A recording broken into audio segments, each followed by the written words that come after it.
It's Friday, 10th of March, 7 months since the apartment bombs that killed some 300 people. And inside the Mariinsky Theatre, Russia's famous opera house, the orchestra is tuning up. It's the 1,000-seat theatre packed with men in black tie, women in silk dresses, and they're all looking in one direction, towards the presidential box. There's a pause, and then you see him. A short man with thinning hair in suit and tie. Vladimir Putin, now walking to his seat. When Putin arrives at the presidential box, he puffs out his chest, drinking it all in. It's a big moment, because next to him is another man, British Prime Minister Tony Blair. He's the first Western leader to meet Putin since Yeltsin unexpectedly resigned on New Year's Eve. And Tony Blair's not the only Western leader courting Putin.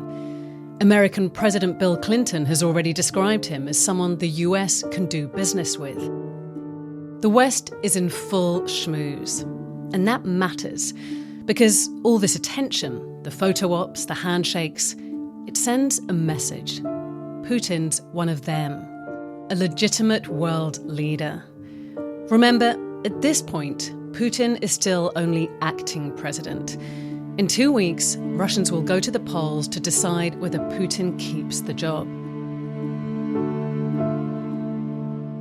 Back in the summer, when no one knew who he was, Putin's approval ratings for the presidency were just 2%, hardly a viable candidate. But then, after the 4 apartment bombs, everything changed. He became the face of the government's response, launching the second war in Chechnya. And by now, in early March 2000, his ratings have soared to 53%. Better, but not guaranteed. The opera begins. It's Prokofiev's War and Peace. As Putin and Blair sit inside the theatre, watching this opera about the horrors of war. Outside the theatre, protesters are shouting about a very real war, the one Russia is waging right now in Chechnya.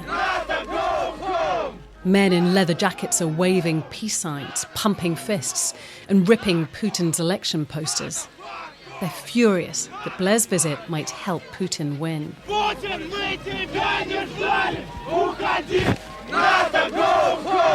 A moment later, a bus pulls up.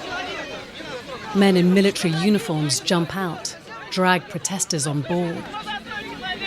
It's clear someone high up doesn't want this protest to continue, to disrupt Putin's looming election.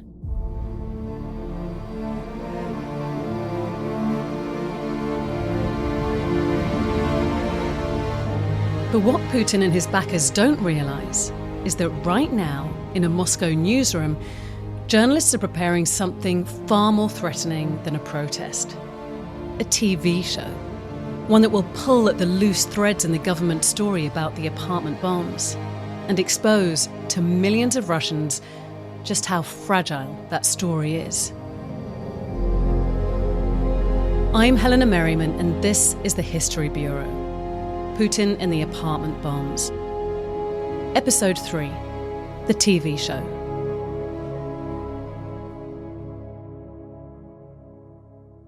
Okay, let me start from the beginning. My name is Yevgeny Kiselyov, and I'm a journalist. Yevgeny Kiselyov is one of Russia's most famous political journalists. These days, he lives outside the country, which is partly why he can speak to us. For journalists in Russia, talking about the apartment bombs is dangerous. And because of that, most of the journalists in Russia we approached turned us down. Well, I'm a lifelong critic of Mr. Putin, and lifelong critics of Mr. Putin never feel safe these days.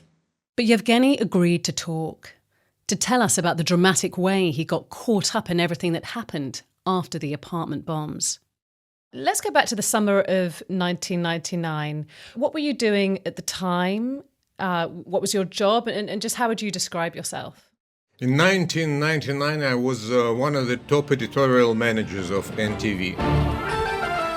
And NTV at that time was probably the most influential independent private television channel in Russia. NTV was founded a few years earlier, broadly modelled on the BBC and CNN. It was the first Russian network to make Western-style discussion programmes and documentaries.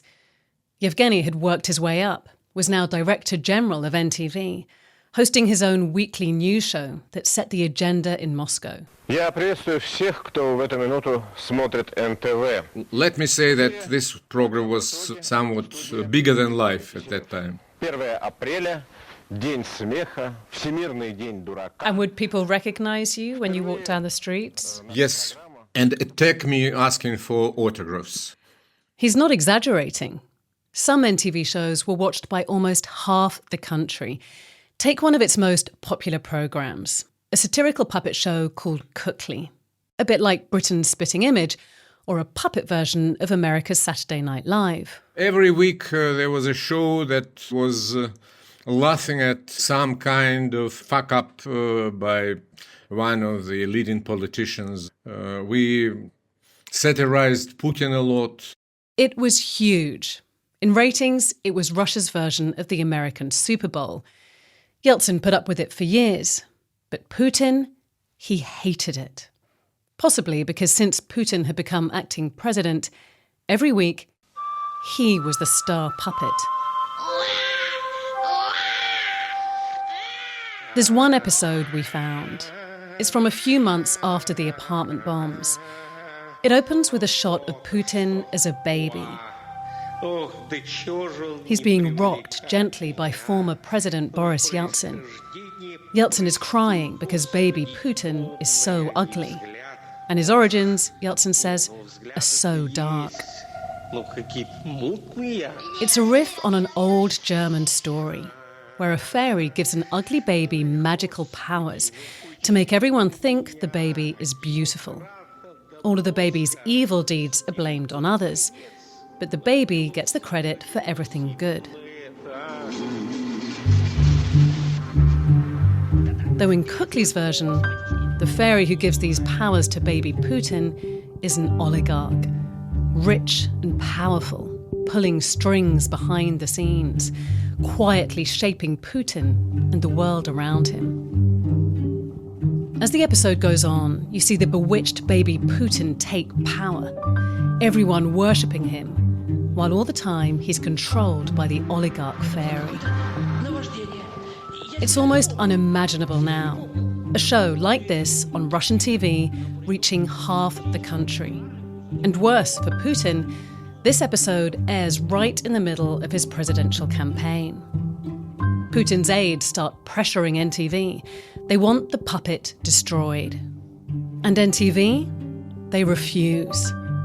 And not only do they keep the puppet, but they start digging into the apartment bombs, asking unsettling questions about who was behind them. At this point, how was NTV reporting the story? We were openly skeptical. There were too many questions unanswered and too many dubious explanations. Take the story the government told about Ryazan. Remember Ryazan? The city where residents saw people sneaking sacks of white powder into their apartment building and called the police. An explosives expert tested the powder, said it was hexagon, the same explosive used in at least one of the previous bombs. But then, in stepped the FSB, the Russian security service, formerly known as the KGB, who said it was all just a training exercise. And the white powder? Not explosives, they said, but sugar. Now, many Russians were sceptical of the FSB's story, right from the start. But over time, those suspicions faded, and the country moved on. Then, a few months later, a Russian investigative reporter uncovered a story that cast doubt on the FSB's sugar explanation. This journalist tracked down 2 soldiers who'd been guarding an ammunition warehouse near Ryazan. The soldiers told the journalist how one day, in a moment of boredom, they'd broken into the warehouse and found dozens of sacks marked sugar. They'd cut a sack open and poured some of the powder into their tea. But it tasted terrible. So bad, they spat it out. The next day, their commander tested the white powder. It wasn't sugar, it was hexagon. For most people who were capable of thinking and making two ends meet, it was quite clear that something very dirty is going on. NTV now doubles down on the story of the apartment bombs, covering every new angle and lead. Then, one afternoon, in the corridors of NTV, an idea is hatched to make a special TV show all about that night in Ryazan, giving the residents of the apartment, that was apparently part of an FSB training exercise, the chance to ask questions directly to the FSB. So the idea was to bring together the tenants of the house and some of the FSB officials who would explain to them why they had to undergo all that stress and on whose authority the so-called exercise were carried out. So NTV puts in their request to the FSB, asking if they'll appear on the show. A few days later, the FSB replies. Astonishingly, they say yes. On the 23rd of March, just 3 days before the presidential election, across Russia, millions sit down to watch this special NTV show. It begins with a reenactment of that night in Ryazan. You see people removing sacks of explosives from a car. Then a close-up of a hand on a timer and the car driving away. And then the camera cuts to the studio. Место действия Рязань, время действия сентябрь 1990. The NTV host, Nikolai Nikolaev, stands there in a beige suit, dark hair slicked back. Then the camera pans out, and you see them. Dozens of residents on one side of the room, FSB men in suits on the other. It all looks a bit like one of those tabloid daytime TV shows, like Jerry Springer, where a bunch of people are brought together to have it out in front of the cameras. But instead of, "Did you sleep with my husband?" it's, "Did you try to bomb my apartment?" Алексей Картофельников присутствует сейчас здесь, в этой студии. Right away, Nikolai reveals the star guest, Alexei Kartofelnikov, the Ryazan resident who spotted the car with a dodgy number plate. And they get straight into it. I was coming back from the parking lot. I saw a brand new car. I immediately looked at the license plates, and I saw that there was a piece of paper covering the numbers. I thought, this isn't right. I need to call the police. And the rest is history. NTV then play a very 90s musical sting to punctuate this moment. They do it all through the show, at all the dramatic moments. A little cue for the viewers at home, just in case they're missing the significance of what's happening. Because this isn't just television. This is history in the making. Nikolai then asks the other residents what they think. Did it feel like a drill to them? A man in a red shirt raises his hand. No, it didn't seem like a drill to us, he says. When they evacuated us, he tells Nikolai, the police were running around, calling, knocking, telling everyone the building was mined. Another man says his 3-year-old still isn't sleeping. And then a woman describes the sheer panic of that night. She says she pulled her child out of the bath, wrapped him in rags and ran like mad. Nikolai asks her if it felt like a drill. Nikolai then has a suggestion for the residents. Says they can ask the FSB officers in the studio directly about the drill. A man takes the mic, turns to the FSB.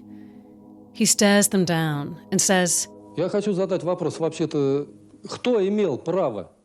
gave you the right to conduct these exercises on ordinary people? Who gave you the right to conduct them at all? Was it the president or someone else? The camera cuts to a shot of the FSB men. They're whispering to each other, looking flustered. These were training exercises, they say. They posed no danger. There were no explosives, no detonators. And they repeat, no one was ever in danger. They pointedly ignore the reference to the president. This carries on for the next few minutes. Residents asking the FSB why they were deceived, describing how people ended up in hospital, traumatized. Then another man who's sitting with all the residents starts speaking. Says he believes the FSB, thinks it was just a drill. It's a big moment. He's the only person to say this. The other residents look confused. Then they look at him more closely. Wait, they say, we've never seen this guy before. Why are you giving him the floor? He is not a resident of our building. He is a complete outsider. You're not a resident of our building. The back and forth continues, and the FSB officers look increasingly tense. One FSB officer insists the drill was legal, says it was all part of a bigger operation, grandly called Whirlwind Anti-Terror, which was carried out across Russia to make sure people were safe. In other words, Ryazan wasn't the only drill, there were others too. The residents look unconvinced, but then, just when it seems the FSB has run out of answers, they hint at a trump card. Proof, they say, that they can be trusted. Кстати говоря, я хотел сказать, мы специально принесли вот все вещественные доказательства по делу. Looking smug, an FSB man holds up a flimsy brown paper bag. It looks like a takeout bag that's been taped together in the shape of a suitcase. This, he says, contains proof that everything we've said is true. There's just one problem, he says. He's not allowed to show anyone what's inside. The residents will just have to believe him. Again, the residents look unimpressed. It's all feeling, well, pretty desperate. Did the FSB really think anyone would be convinced by a brown paper bag and a vague promise that it held the key evidence? And by now, it's clear. This is not how the FSB pictured their big TV moment playing out. And it doesn't stop the questions. A man in the audience says he's former military. He says he's worked on drills like this before, and that none of what he's heard from the FSB makes sense. No one will believe you, he says. You started this, and then it all snowballed, and now you can't backtrack. The FSB are losing the room, and perhaps the audience at home, by the minute. Whoever had thought this was a good idea must, by now, be watching from behind their sofa. Towards the end, there's a surreal discussion about the white powder that was in the sacks in the basement, the sacks that were attached to the detonator. The FSB say the powder was sugar. Я эти видел мешки буквально в 3 метрах, когда они лежали. Они напоминали, я не знаю, может, они их... But Alexei Kartofalnikov, the man who called the police, says, no, it didn't look like sugar. It was yellow, kind of like vermicelli cut into granules. Сахар производства в Воронежской области, цвет имеет другой. The FSB push back. What does he know about sugar, they ask. Sugar can look very different depending on where it's from. Has he seen Cuban sugar, they ask? That can be yellow. And so, the TV show that begins with questions about a bomb that forced people out of their homes in the middle of the night, terrified they were about to die in their beds, just as hundreds had done in the weeks before, now ends with an intricate discussion about different strains of sugar from different parts of the world. You can see the frustration building in the studio. And eventually, a man in glasses takes the microphone. I want to say this. We are falling for a very clever trick. In September of last year, a monstrous and immoral experiment was conducted on 200 citizens of Ryazan. And now we are starting to get lost in a web of absurd, meaningless, so-called expert conclusions. And that's it. The show's over. As the credits roll, the residents of Ryazan stand up, start whispering in corners. Meanwhile, the FSB, they look worried, shell-shocked. It's hard to say what they thought would happen by going on this show. Did they think it would be good PR? But everything that's just happened, it's clearly not what the FSB wanted. And the timing, it's critical. In just 3 days, Russians will vote for a new president. Yet here's a primetime TV show raising dangerous questions about the apartment bombs. Were they really the work of Chechen militants? Or was the FSB involved? And then, the question no one on the show dares ask explicitly, if the FSB was involved, what about presidential candidate Vladimir Putin, who was head of the FSB until he became prime minister, less than 4 weeks before the first bomb exploded? What was the general reaction to the TV show? Did many people watch it? Was there a big reaction in the press? Listen, there were only 4 major television channels in Russia. We were one of the 4 leading television channels, and any program going on the air prime time was inevitably a very top-rated program. Put simply, the ratings were huge. And the FSB? They were not happy about their own participation. It was written on their foreheads. Soon after, there was a phone call to NTV from a government minister. He warned us that this program will never be forgotten. They will never forgive you for this. How did you feel after that phone call? Were you worried for the future? Of course, we were already worried for the future because there were many other signs that we are considered to be disloyal, almost an enemy of the state that is trying to prevent Vladimir Putin from winning the election. 3 days after the NTV show airs, on the 26th of March 2000, Russians go to the polls to vote for their new president. For many, Vladimir Putin seems already to be incumbent, since Boris Yeltsin made him acting president on New Year's Eve. At NTV's studio in Moscow, it's a busy day for Yevgeny and his team. We had lots of well-known political figures in our studio. We had feeds from all across Russia, from big cities. It's been a strange election to cover. Putin's avoided all the TV debates, while state TV has covered his every move. His speeches for soldiers fighting in Chechnya, and his rides in fighter jets flying over the Chechen capital of Grozny. Campaign ads? Putin's not needed those. State TV has done the work for him, attacking his rivals, which meant serious competitors stayed out of the race. Because they understood that it's almost impossible to compete with Putin under the circumstances. In the end, only a few candidates stand against Putin. And by the evening of the 26th of March, it looks as if Russia's going to have a lean, fit and sober president for the first time in several years. Vladimir Putin, Boris Yeltsin's chosen heir apparent, looks set to be elected to the job this Sunday. This morning's headlines.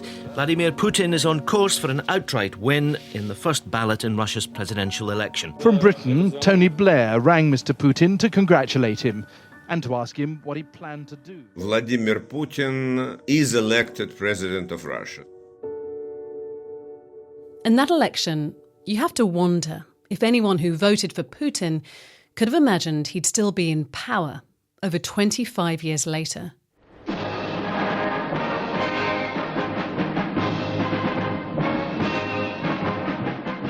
It's May the 7th, 2000, just 2 months after Putin's landslide victory. He's walking into the Kremlin's Grand Palace for his inauguration. He's a solitary figure, dwarfed by the vast halls with their ornate frescoes and glittering chandeliers. Клянусь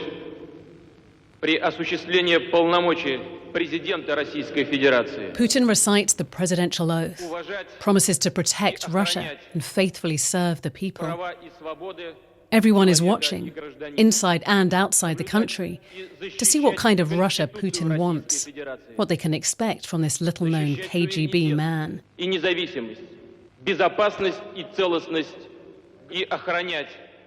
4 days later, in downtown Moscow, they find out.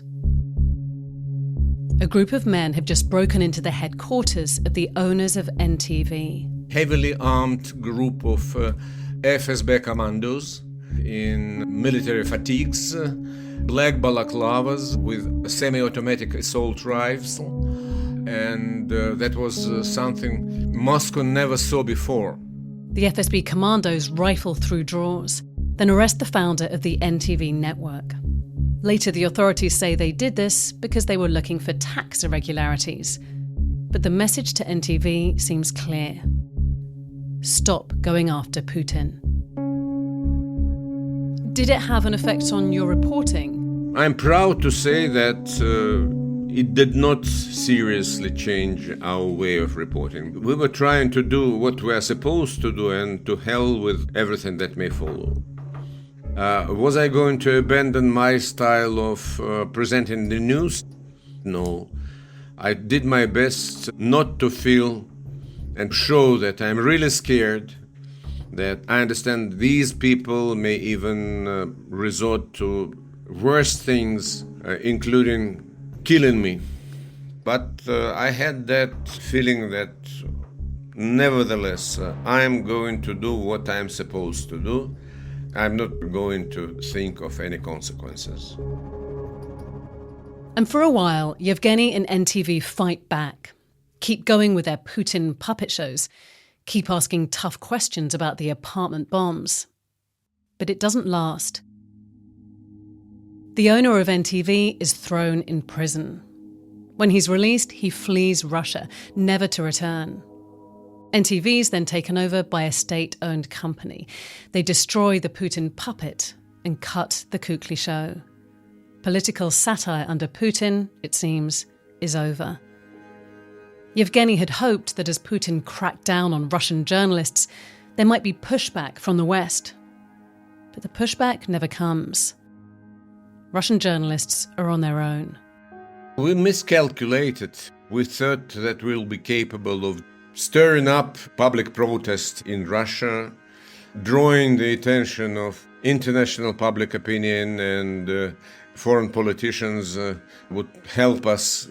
But unfortunately, very many people looked at us as if we are conspiracy theorists. And foreign politicians were very happy about the emergence of a young, new and energetic leader, Mr. Putin. And one by one, Western leaders line up to make friends with him. What began with Blair and Clinton has now turned into a full-blown Western love-in with Putin. In June 2001, a year after Putin becomes president, he meets the new American President George W. Bush for the first time.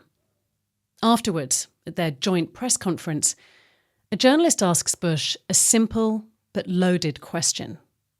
Can Putin be trusted? I looked the man in the eye. I found it to be very straightforward and trustworthy. We had a very good dialogue. I was able to get a sense of his soul. He's a man deeply committed to his country and the best interests of his country.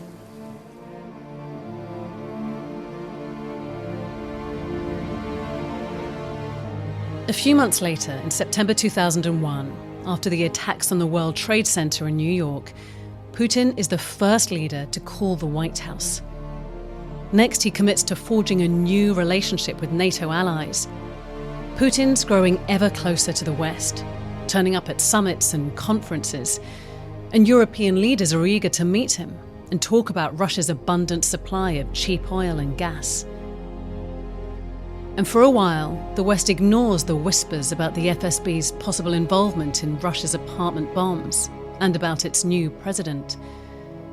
But the West can't ignore these rumours forever, because very soon, 2 Russians will arrive in London, bringing dark tales of Putin and the apartment bombs with them. In London, these men hope to find safety. But not before long. Both men will be dead.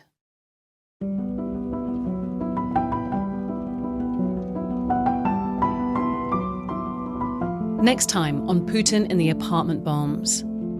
I'll be honest, initially it seemed too fanciful, this idea that someone could have been poisoned in London, and there were no answers. At that point you find out his name. So you realise he's someone who's written a book claiming that the Russian security services had been involved in the 1999 apartment bombings. The History Bureau, Putin and the Apartment Bombs, is a BBC Studios production. Written and presented by me, Helena Merriman. The series producer is Sarah Shebier. Sound by Eloise Whitmore. And the executive editor is Annie Brown.